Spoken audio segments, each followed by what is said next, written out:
Welcome back, Cowboys Nation. Happy Victory Monday to everyone out there listening from the DFW to across the country in Connecticut. This is Burke and Spanky here. No Stu today. He's got roommate's birthday dinner, so he will not be joining us, but he's here in spirit. Me and Spanky, we just want to get it out there. We're doing this one for Stu, hashtag for Stu. Uh, Hashtag force too. yeah, hashtag pod for Stu.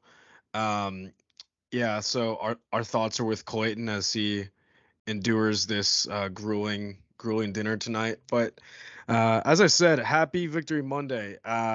Cowboys took care of business yesterday. I don't think that we're gonna have a ton to talk about overall today. I know Spanky's got something that he wants to get off his chest here in just a second, but um, a really good game. It was a take care of business game. We saw a lot of really good things, and we saw maybe some things that we could potentially still work on, which we'll definitely discuss. But um, just to kind of tee you up here, Spanky, I know you've had something that's it's kind of been on your mind, so why don't you share with the people what you've got? Yeah, and I just want to start off by saying I understand this was the Little Giants from the movie. They are barely an NFL team, so I just want to start by saying that, and of course I'm going to take this win with a grain of salt, but over the past 4 weeks, and more specifically since our gruesome defeat against San Francisco, I've noticed a little bit of a change, and I don't know if Bennett has. I don't know if Mr. Lehman, when you're listening to this, I don't know if you have. Um, the Cowboys, and more specifically Dak Prescott, is doing something that every diehard Cowboy fan has seen flashes of Dak playing like this, but he hasn't been able to sustain it and look this good in some time. My mind immediately goes to pre-ankle Dak. My mind immediately goes to Dak when he actually had faith with Kellen Moore. And really what I want to say is we called Dak out for being too cautious and not playing a type of football called backyard football. And ever since he has started, and more specifically, Mike McCarthy has started implementing a lot more pre-snap motion, getting Dak to utilize his legs.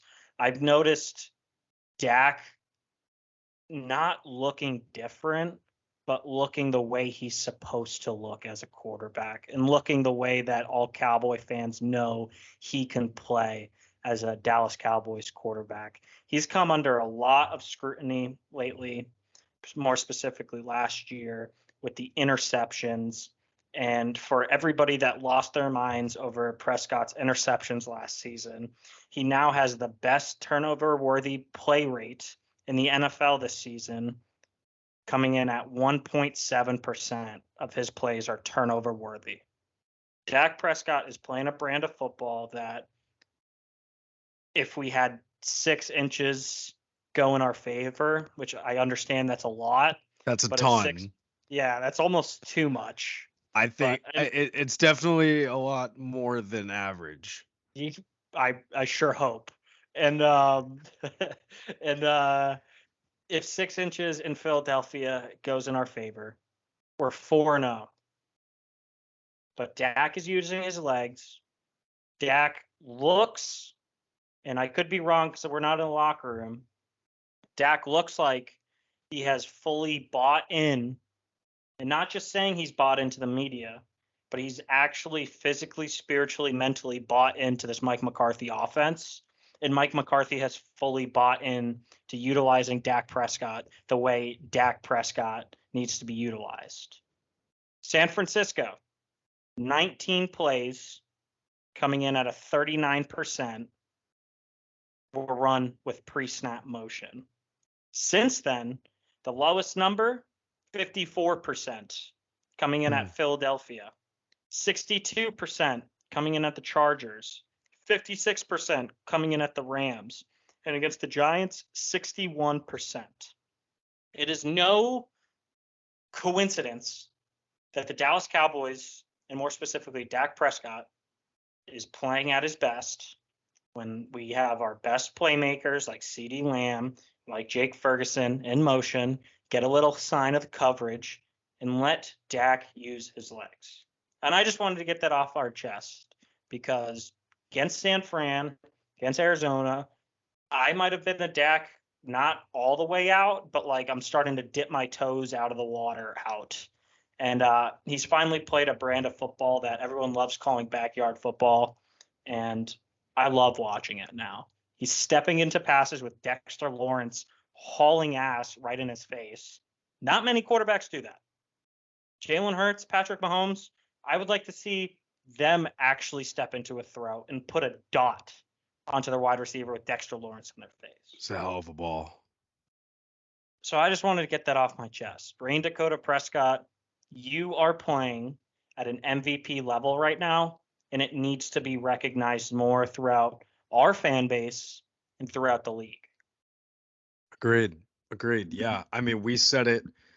We talked about it on the last pod, but if we beat Philadelphia, I think that there's a very, very serious argument that Dak would be the front runner for MVP right now.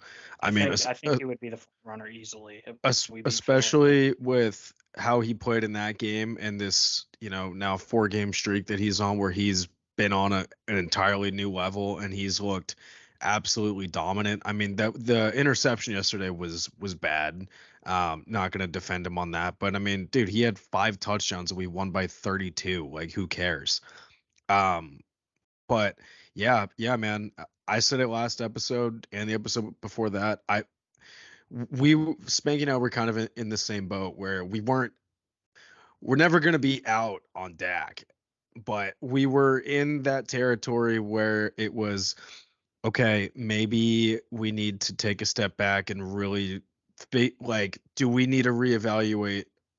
I mean, obviously we're biased. We're both diehard Cowboys fans. We're sitting here recording a podcast about the Cowboys. Like, we're obviously biased, but we're both kind of in the same mental state where we're like, maybe we have to take a step back and reevaluate how we think about Dak Prescott. And since that San Francisco game, he has been just flat out awesome. This is now four straight games where he's done enough to win the ball game. Obviously won 3 of them, and against Philly, like you said, 6 inches, which again is a ton. 6 inches makes a huge difference. Yeah. But I mean, but trust us, it makes a huge difference. Source, trust me, bro. Yeah, source, yeah. We can vouch. But but yeah, so shout out to Dak. We're all the way back, and I love that you led with that because obviously when we look at this game, it was an offensive masterpiece. Outside of the first drive and the Dak interception drive, the first drive was great until the 4 straight goal plays from inside the 5-yard line in which you went run, and even though Dowdle got you all the way down there, you try to get cute, put Pollard in. Pollard gets you down to the 2, and then you go pass, and then try to run it again, and he gets stuffed. We talked about it in the chat. I mean, I didn't love that at all. I was actually pretty annoyed that was how we started the game. And for a second there, it was like, what are we doing? Like I was starting, and I bet you probably felt it too. I was starting to get like little baby flashbacks to the Cowboys Texans game last year when we were 17.5-point favorites. Yeah. And it came down to a Dak game-winning drive against a bottom 2 team in the NFL.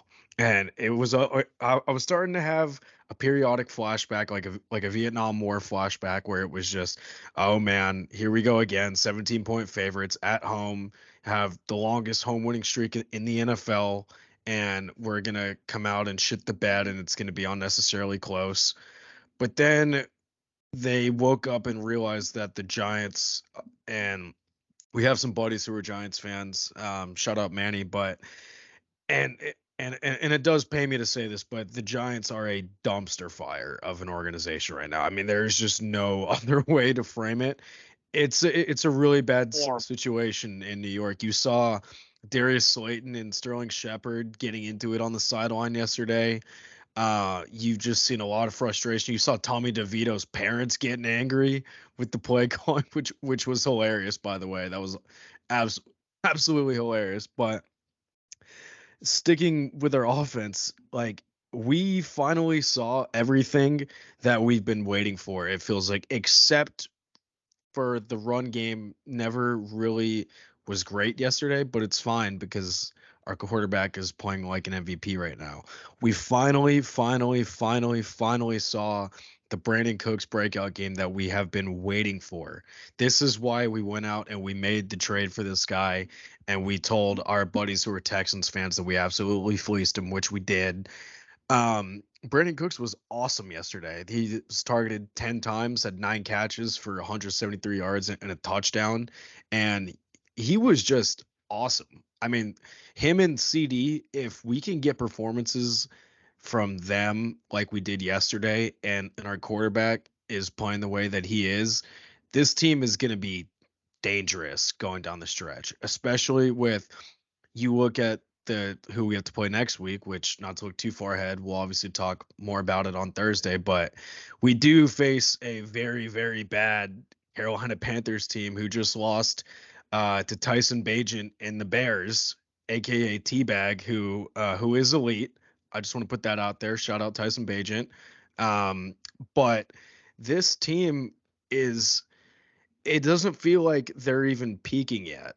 Like we talked last year about how we peaked too early, and I still don't even think that we've really peaked yet because we still haven't seen the run game fully get going yet. And that's what makes me excited for this team going forward, is that, especially with the gauntlet that we're going to have to go through after Thanksgiving, where we play what? Seattle, Philly again.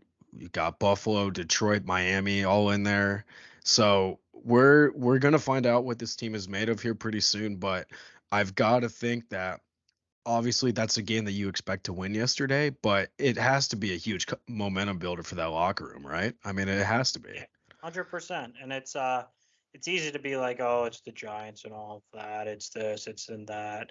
It's a divisional opponent, second time around, and they would love nothing more than just to shit on our parade. And Mhm. honestly, I think this. I'll say it on behalf of Bennett and I. Michael Gallup, we're sorry. We'll eat our words. We're sorry. Thank you for putting your head down and getting to work. Believe it or not, Michael Gallup is the fastest Dallas Cowboy this year, if you haven't seen that. 21 and a half miles per hour yesterday on that touchdown. Crazy. It's, Crazy. I didn't know he had that in his bag, even No one pre-injury. did. No one Yeah. did. I don't think he did. I don't think he did either. But we're sorry, Michael Gallup. Yeah. We're Dallas Cowboy fans. We want to see, quite frankly, Burke and I just want to see a Super Bowl, and we're not fine not having that. But we'll eat our words. But also Happily eat our words. Also in saying that, just a snap count look for our wide receivers. Understandably so. We had Cooper Rush come in the fourth quarter. We know. CD played 77% of snaps.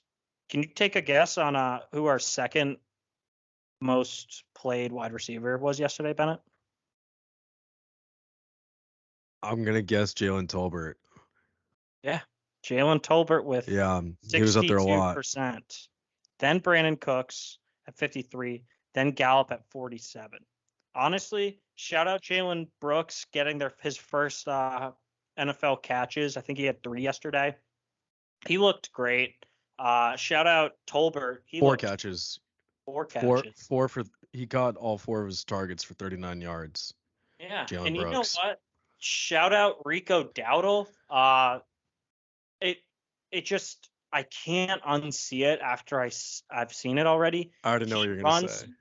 Just like Pacheco. Yep. It is nuts. He Yeah. runs just fucking pissed. Who's the center on the Pistons who tried going after Westbrook and LeBron? You know who I'm talking about? Oh, Isaiah Stewart. Yeah, he runs like that. That's how Dowdle runs. And Yeah, it's just like, part of me thinks that like later in the season, I don't think it's ever going to be 50-50. I think it's going to be 60-40. I I think we agree. might start seeing a committee a lot more. Which And I don't mind at this point. I no, really and like don't. you gotta look at it like, I'm sorry, Stu, I'm trading you Pollard right now because that's how much I believe in it. But I really think, fantasy biases aside, the best possible Tony Pollard is not getting more than what? I think his number's about 12 a game, 12 carries. Keep him fresh. I was And gonna say like 15. yeah, I mean, you don't want anything more than that. And like, given I don't really want to run the ball fucking 30 times a game, being completely honest. Especially Like, with how Dak's playing right now. I mean, yeah, like there's no yeah. point. But we got to utilize Pollard in a different way. I haven't really. When was the last time you saw the Cowboys throw a screen? We didn't do against Philly. We didn't last week. Probably the Chargers or Rams game. Yeah. Chargers game? Oh, I don't Like know. we That's a good we barely question. yeah, we've barely thrown screens this year, so that's maybe one way to just get Pollard out in space and get loose. But I was really, really impressed by Rico Dowdle. Hmm. So shout out Rico. Everyone wrote you off when Malik Davis threw a temper tantrum on the sideline of the 49ers game when he was playing good behind a good O-line. But I know Bennett has always been kind of pounding the table for Dowdle. He's a South Carolina boy. Not Bennett, but Dowdle is. And yeah, just shout out Rico Dowdle. You played great. And also just shout out Mike McCarthy. It fully looks like an offense that you're perfectly 100% spot on. We haven't clicked fully yet. Last year at Yeah. this time, we were at the peak. We were at the summit, and the only way to go was down. Right now, we are probably still like halfway, I would say. And that goes as a team completely, I think. I don't think our defense is fully clicked yet. Of course, we've had some blowout wins, but I mean, fuck, if DeVito throws more than 82 yards, like, should he? No. Like, we're doing what we expect to do. And Yeah. just also, I guess we'll just shift to defense now, unless you have anything else on offense. I thought I had one more thing. Sorry. I think I had one more stat that I had saved. Oh, Yeah. it was just about um so I had two stats that I saved. One was, and you might have saw it too, our guy Defy Talks Cowboys posted this. This was going into Sunday Night Football last night after the game. It's Dak Prescott's ranks against man coverage this season. So first in passing yards with 948, first in touchdown passes with 13, first in passer rating at a 136.1, first in completion percentage over expected at a plus 13.5%, and first in success rate at 60%. So Dak's been, Wow. I mean, we already talked about it. Dak's been awesome, but he's really destroying man coverage. And then my second stat that I had saved, just to round out offense here, was um, talking more about Brandon Cooks. First 7 games with the Cowboys, 29 targets, 17 catches, 165 yards, 2 touchdowns. We talked about it. We said it was inexcusable. He is on pace to have the worst season of his career by a mile.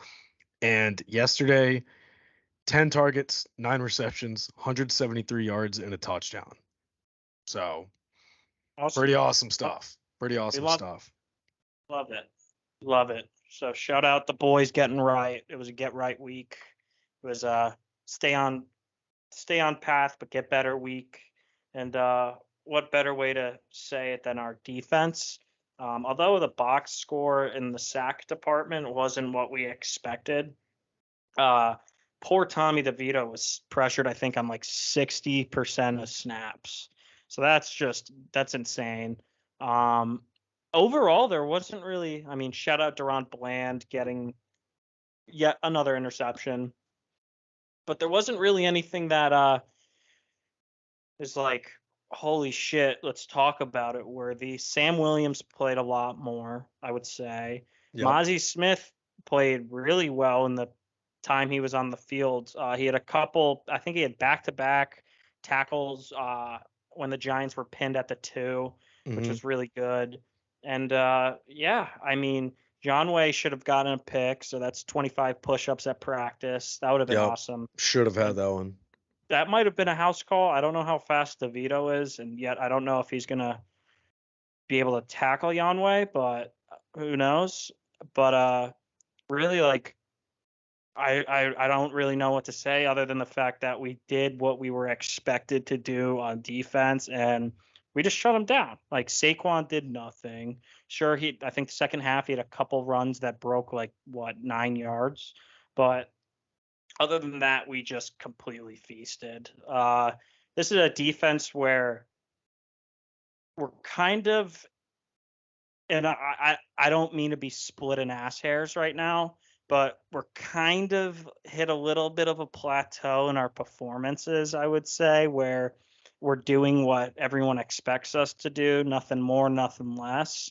And you know what? In the NFL, when these guys are professional athletes, you got to pick and choose your battles. And if our defense is just doing what we expect them to do, which is play at a top 5 defensive unit in football, that's fine.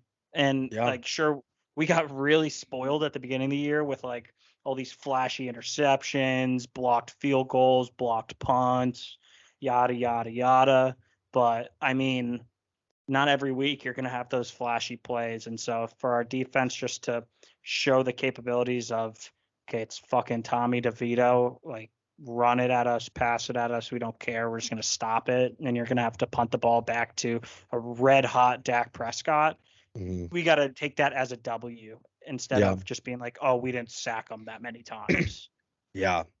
Yeah, no, fully agree. And just like you said, even if it's just us looking at our defense and what they did at face value and just saying, oh, they didn't do anything spectacular, but they did what they had to do against a team like the Giants, like that's totally fine. And even with what they've done the last few weeks, like they've been very good. They haven't been great. Um, but they've been very good. And when you have a defense that's this good, I mean, if you look at the box score, specifically on the defensive side, there's going to be one very notable omission from the box score, even though he played the full Yeah, game and into the fourth quarter. Micah Parsons did not record a stat yesterday. He didn't have a tackle, didn't have a pressure, didn't have a sack. He, to be honest, he was pretty much invisible yesterday. And the fact that you can have the best player on your football team specifically being the game wrecker that he is, do nothing, and your defense still looks spectacular. And they basically allowed 3 points. I mean, it was 2 garbage time touchdowns when we're already up 30 and Cooper Rush was in the game. Like, who cares? But for him to not do anything and for our defense to still play that well, I mean, it's incredible. It really is. And it just shows, obviously, yes, we were facing Tommy DeVito and a very, very awful New York Giants offense, but that's a game that Cowboys teams of the past, like a Rod Marinelli defense, gives up 20 plus somehow.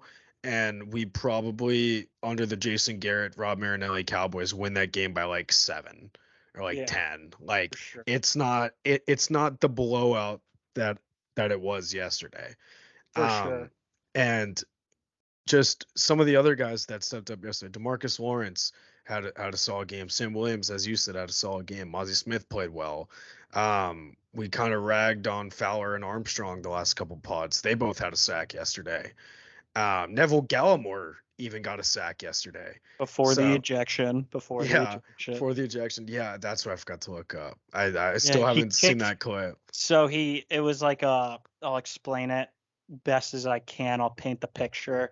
Neville Gallimore like was trying to stop him. So DeVito throws the ball. Uh-huh. Neville Gallimore's like trying to stop his momentum, but like clips him and DeVito falls. Like Neville Gallimore's like sliding, trying to stop, so he clips him. So it's a bit low. Justin Pugh comes over, starts like pushing Gallimore on the ground, and Gallimore's on his back, and Gallimore just like kicks, and then he got tossed. It looked like a nut shot at first, so who knows on that? I don't. It's fine worthy. It is not suspension worthy, especially seeing like all these pre-game fights that have happened this year. If that hasn't led to a suspension, that shouldn't. But yeah, shout out Neville Gallimore having that dog in him. Yeah. Shout out Neville Gallimore. Most fight we've seen from him in what, 6 years since we drafted him? Too damn long. But Neville Gallimore, that being said, feel free to come on the pod and tell us your side of the story. For sure.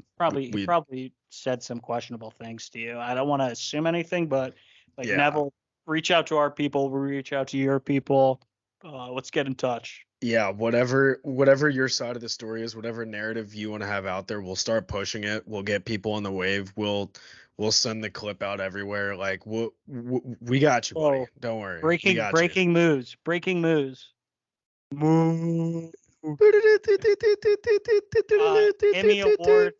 Hemi Awards Week 10 results. Dak Prescott 33% with the lead. Dak Prescott just got the I'm Him award for Week 10. Let's go. Nico Ryans and Brock Purdy. Let's go. And shout out to RG3 as well, because I saw his post on LinkedIn today when I was supposed to be working, but saw his post on LinkedIn, and he said that he was nominating Dak Prescott for the Hemi Award this week. So had to throw that a repost on LinkedIn, of course. But shout out Dak. Just goes to validate what we said about him. So Good for Dak. He is him. It's now officially awarded. So that's awesome. We'll just get back on track defensive wise. This was a defensive performance where like you could have got up and like refilled your drink. I did. Snack. Yeah. Yeah. It's not. I turned the game off in the fourth, like with like 10 minutes left. I was like, I didn't turn it off because I just love pummeling the Giants. But like, yeah. Well, I had it on Red Zone. Like I was just watching on Red Zone, and I was watching like Gamecast, but I was like, I don't need to watch every play. Yeah. It got hard. It got tough at the end. After the Cooper Rush pick, I was like, all right, I don't need to watch anymore of this. That was a tough throw. That was a tough throw. Overall, but then he led a touchdown drive. Yeah, exactly. So overall, what can we say other than the fact that I believe our score predictions were pretty damn close. I think I said 43-13, I believe was mine. I updated them earlier. I think I got my first win this week, spread-wise. So I had 41-13, you had 43-16. And then we never got Stu's, but yeah, we were pretty damn close. Yeah. That's the closest that we've been all year, I'm pretty sure. Yeah. And it was just a great game. Great to get out of it. Stephen Jones said we didn't come up with any major injuries, which Jordan Lewis got kind of dinged up at the end of the game. But that's if Stephen Jones came out and said we escaped without any injuries. Overall, that's the biggest W that happened from this. Yeah. Think back to what I said, what we needed to see last week. We need to see Sam Williams get more reps. We need to see Dak in the offense get more motion. We need to see different people in the slot. We saw Yanway. McQuamu was playing boundary. I don't know who filled in for the slot when end of the game scenario. Sorry on that. Bad podcasting. And the only thing we didn't really see was our run game. But then again, our passing game is getting to the point where teams cannot stack the boxes against us. So the run game will come around, but it's just like, why force it? We have Carolina next week. We have Washington. We have Seattle. Those might be like daunting defenses, more mainly like Seattle, Washington than Carolina. But these are three of one of the worst run defenses in the NFL. We'll come around. I have no doubt about that. And I think we're going to see a lot more committee. I think we're going to see a lot more Sam Williams. I think we're going to see a lot more Yanway that he's healthy. And you know what? Brandon Cooks just getting that game, Michael Gallup just getting that game where you just build off of. And that's the biggest win. That's the biggest everything. And Yeah. just I guess we're going to start doing our closing thoughts. So before Burke wraps it up, Mr. Lehman, feel free to email us or text Bennett directly if you have any conversation points or talking points you want me and Bennett talking about on the podcast. We'd love to hear some of your thoughts and have it as a little fan section that we can talk about. But let us know. Our next podcast will be Thursday against the Panthers. So shout out the best AWL we have, Mr. Lehman. Yeah, shout out to Dad. He'll love that. And shout out, especially after Veterans Day. Respect. Yeah, Thank yeah. Thanks for your service, Pops, as always. And obviously, happy belated birthday to the United States Marine Corps as well. Amen. But real quick, before we wrap up, we got to do our great, good, and mediocre. Since we won this week, got to give some love to the boys. It's not going to be, as negative as last week. I mean, there's not really a whole lot to nitpick about, even with the run game. I mean, we've been saying that we didn't really quite see it yesterday, but even still, as a team, 33 carries, 168 yards, 3 touchdowns, 5.1 yards carry. I mean, it's pretty damn good for not having a run game that's still not even fully on track yet. But that being said, Spanky, you're great, good, and mediocre. Yeah. I mean, great is our passing game. I don't really want to limit it to either Dak, CD, or Cooks. So I just want to say our passing game for like my adoy moment. Like it's completely obvious. My good will be what I said just now. We saw and saw changes where we needed to see changes. We saw more Dowdle in the run game. We saw more Sam Williams. We saw more Tolbert. We would have seen more Turpin. I willing to bet money. That's why our picks were off. FYI, we were expecting Turpin in the game script. It would have changed monumental things in our bets. Yep. So I just want to air that out right there. Yep. And for just obviously like to not be boring, I'm gonna say for the bad, Mediocre. for the mediocre, I'll change mine to bad, and just New York showing fight this year. Everyone's seen the stats. We beat the city of New York, 112-27, something like that. So we beat the Giants 89-17 for the season. What did we? Hold on, let me Jets, look. I want to say was 31-10. I feel like that sounds That right. sounds correct. Let's just double check here. Okay, so yeah, Jets was 30-10. So 119-27. Yeah, so for my bad will be New York showing fight. I guess they have one more chance with the Buffalo Bills, but you know what, Bills, if you somehow turn that point deficit around, hats off. Hats Yeah. off. Yeah, But yeah. If the Bills cover, like, I mean, the Cowboys spread against the state of New York in the game of football this year is, I mean, what, live bet minus 70.5? Like, dude, probably more, dude. like, Minus we're what? Yeah, I would say probably minus 82. Like honestly. okay, so 119 minus 27 is 92. Yeah, I mean, what, the Bills are going to beat us by 10? I don't think I the later talking point, but I mean, Yeah, I would be shocked. I would be yeah, shocked. yeah, But yeah. yeah, so great passing game. Good, whatever I said. And Seeing changes. yeah, seeing changes, and the bad being New York showing fight. Yeah, yeah, tough outing for the New York tri-state area. Just a tough scene. Okay, so for my great, um, and I mean, I'm gonna sound like a damn uh, uh, dead horse, or sound like that came out wrong. Sound like I'm beating a dead horse. Sorry. Yeah. I'm not Um, gonna, so quit asking. yeah.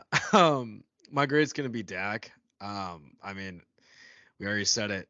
We're 6 inches, which again, just to fully hammer it home, that's a lot. We're aware that it's a lot. Um, it's a ton. It's a Um, monumental distance. yeah, but he's that far away from being the. If you're watching on YouTube right now, you can see my hands, but he's that far away. He's a not even a $5 foot long because it's like $13 now. Subway's a ripoff, but he's like he's a Jersey Mike sub away from being the MVP front runner. Um, and he did it again. Mama, there goes that man, Dak Prescott. So that's gonna be my great. My good is gonna be um obviously CD Lamb was great yesterday, and we I mean he just continued to do what he's been doing all season, especially the last, 3-4 weeks where he's put up over 500 yards and 3 touchdowns, which is nuts. 3 straight games now of 10 plus catches, 150 plus yards, which is an absurd An streak. NFL record. Yeah, and an NFL record.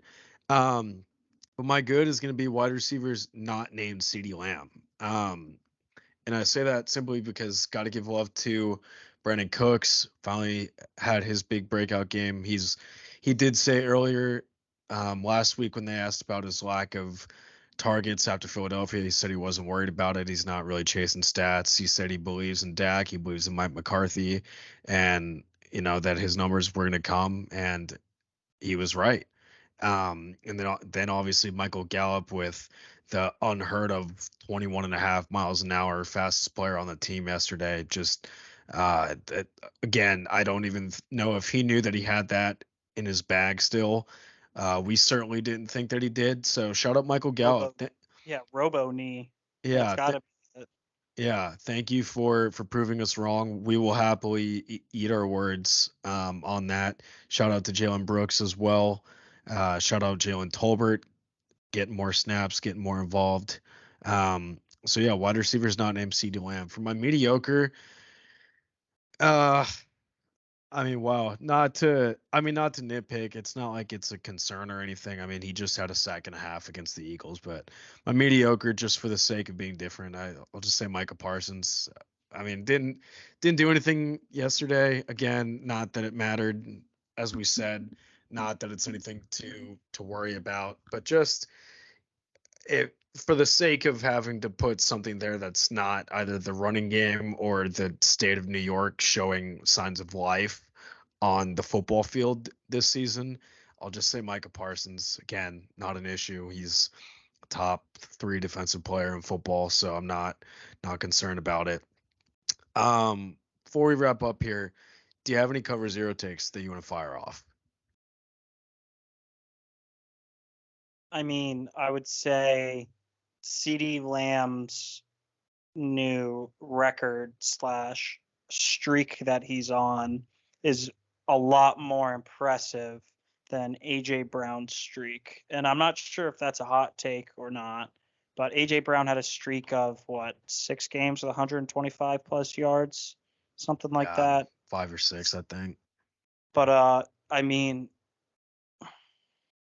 I watching AJ Brown and watching CD Lamb, to me, there's a clear better wide receiver. And I'm rolling with 88. And then secondly, I think it's going to be weird, but I think not maybe a hot take, but I just want to get this out there.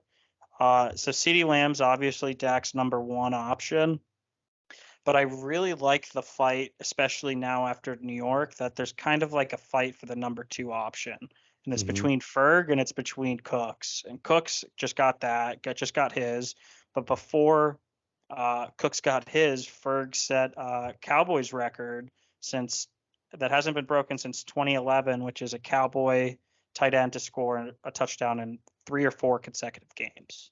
So the last Cowboy to do that was a Hall of Famer. So not a hot take by any means. I don't even know if it's a take, but I just wanted to get that stat out there. No, I like that. I like that a lot actually. And that's a good it's a really good problem to have when you have two guys fighting to be your quarterback's number two option and they're both awesome. It's a really awesome debate slash scenario to have.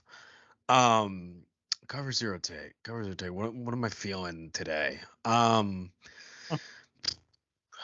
What are we pulling out of thin air? You know what? I'll say kind of what you said earlier um, about our running game. I'm going to say that by the end of this season, how do I want to word this? It's going to be about our running game and about our two running backs, and I think our budding potential two-headed monster. Um, I'm gonna say, and this is kind of going out on a limb a little bit, but I'm gonna say that by the end of the season, the assuming they both stay healthy, that the touch split between Dowdle and Pollard per game is gonna be a 50-50. Um, I don't. Again, this is just a total guess, but we're both in agreement that Pollard is at his best when he's not being like a bell cow, when he can not necessarily be a change of pace because he is more than that and he's still going to be the RB1. But I think that, especially with how he's looked so far this year and especially yesterday, there's no reason why Rico Dowdle should not be getting anything less than like probably like 8 to 10 carries a game. Is that the Um, sweet? yeah, so I'll say yeah, Dowdle slash Pollard end of season will be a 50-50 split Cowboy by in the committee. backfield. Yeah, which is totally fine. Keep them both fresh for the playoffs because Lord knows if I mean, assuming that we get to where we want to be, we're going to need them both. So Yeah. I don't even think it's a bad thing. But do you have anything else that we want to add before we sign off here? No, great Cowboys W. Looking forward to our Thursday pod. Panthers are kind of like a wild card game for us. It's gonna be a fun one. 1 p.m. Yeah, slate or yeah, noon slate for you Central timers. So yeah. just excited. This is our last noon kickoff of the year. I'm pretty sure. Our Yeah, it's crazy. second and last. Yeah, crazy. Yeah, I also did want to say because I'm pretty sure I said it on the pod last week. I thought that the Cowboys game was at noon until about 11:30 on Sunday morning.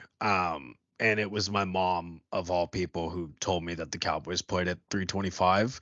I had literally no idea. I just assumed that this game, Cowboys against Tommy DeVito and the Giants, I was like, this has to be a noon game, right?